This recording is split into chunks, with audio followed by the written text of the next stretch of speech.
যে বিষয়টা নিয়ে আপনাদের মাঝে আলাপ করব, আসলে আমরা গরিব, কিন্তু গরিব হওয়াটাই দুঃখের নয়।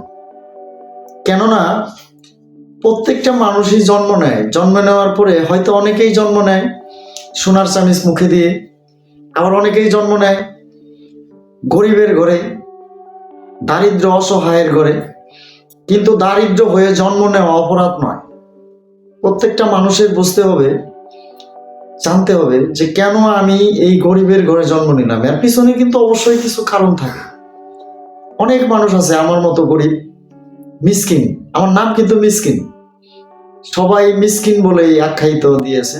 আমার বাবা মাও নাম এক সময় মিসকিন, এখনো মিসকিন বলেই ডাকে, আমাকে মিসকিন বলেই সবাই চিনে। এর পিছনে দুইটা কারণ। একেতে আমি বিকলাঙ্গ এবং প্রতিবন্ধী হয়ে জন্ম নিয়েছিলাম। এর পিছনে কারণগুলি বলবো আপনাদের, ভিডিওটা টানবেন না, স্কিপ করবেন না, সবাই দেখবেন, তারপরে বুঝতে পারবেন। তে বিষয়টা হলো যে একেতে দারিদ্র করে জন্ম নিয়েছি, দ্বিতীয়ত প্রতিবন্ধী হয়ে, বিকলাঙ্গ হয়ে। আমার দুটোটা পা এরকম উল্টানো ছিল, এখনো পদচিহ্ন তার আছে, কিন্তু এখন আমার কেউ কেউ প্রতিবন্ধী বলে না। এক আল্লাহর ওলির সাহায্যে আমি এই প্রতিবন্ধী থেকে রক্ষা পাই 7 বছর বয়সে। এরপর থেকে জীবনের অনেক ত্যাগ তিতিক্ষা, অনেক কিছুর বিনিময়ে, তবে হয়তো ছোট্ট সংসার আমার, ছোট্ট একটা আমি একটা বিবাহ করছি। আমার বাড়িয়ালিটিও আপনাদের সামনে শেয়ার করতেছি। আমি একটা বিবাহ করেছি, সেও এতিম অসহায়, কিন্তু আমরা দুইজনেই সুখে আছি আলহামদুলিল্লাহ। এই আমার স্ত্রী, ওনার নাম হলো রূপা। ওনার জন্ম হইতে ওনার কিছু ঘটনা। উনি প্রথম অবস্থায় জন্ম নেওয়ার পরে গর্ভ অবস্থায় ওনার বাবা মারা যায়, আবার প্রসব হইতে তার মা মারা যায়। তাই সমাজের লোকে, তার চাচা জেঠারা সম্পদ ভাগ পাবে বিদায় তাকে ফেলে দিছিল, তার গ্রামের মানুষে ফেলে দিছিল।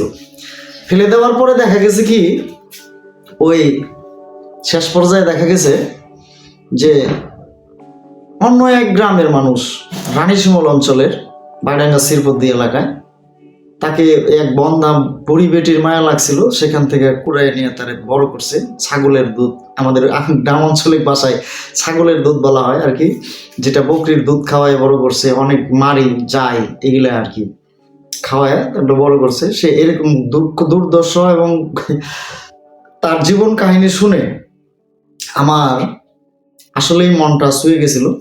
তার কারণে তাকে বিয়ে করছি। আমিও এতিম, আমার জীবনেও এতিমের মতোই চলাফেরা। তাই শিক্ষাগত যোগ্যতা এরকম আমার নাই, তবে বর্তমানে সুখে আছি, ভালোই আছি। তবে তার আগে যদি কারো এই ভিডিওটা ভালো লাগে, অবশ্যই আমার চ্যানেলটি সাবস্ক্রাইব করে পাশে থাকবেন। মাঝে মধ্যে এই ধরনের ভিডিও পাবেন আশা করি। আর পরবর্তী ভিডিওটা কেমন হলো কমেন্টে জানাবেন। কমেন্টে জানালে আমাদের ভিডিও করার আগ্রহটা বাড়ে। তাই গরিব হলেই মানুষের যে দোষের বা অপরাধ না, কিন্তু গরিবের সততা, বা আমরা গরিব থাকলেও এখন বর্তমানে আমাদের 3টা ছেলে মেয়ে, আমার একটা ছেলে এখনো এই যে পাশে, তার নাম রাখছি আবু জাহির। আমার একটা ছেলে বয়স 3 বছর, আর একটা আছে, এই যে পরিচয় করাই দিলাম। আমার ছেলেটা এখনো ঘুমায় নাই, তবে রাত্রিবেলা এই ভিডিওটা করতেছি। এর পিছনে একটা ভিডিও বানাইতে অনেক এডিট করতে হয়, অনেক কিছু করতে হয়, সবাই জানেন যারা ইউটিউবার। তাই নতুন আমি ইউটিউবার হতে চাচ্ছি। তাই আমার ভিডিওটা যদি ভালো লাগে অবশ্যই একটি লাইক কমেন্ট শেয়ার করবেন। তবে আপনার যদি সততা থাকে, মূল কারণ যে ভিডিওটা বানানোর মূল উচ্ছ্বাস বা উদ্দেশ্য যেটা, একেতে আপনার সততা থাকতে হবে, দ্বিতীয়তে আপনি শুধু পরিশ্রম করেই যে আপনি সুখে থাকবেন তা না। এমনও মানুষ আছে অনেক পরিশ্রম করে সুখে থাকতে পারে না।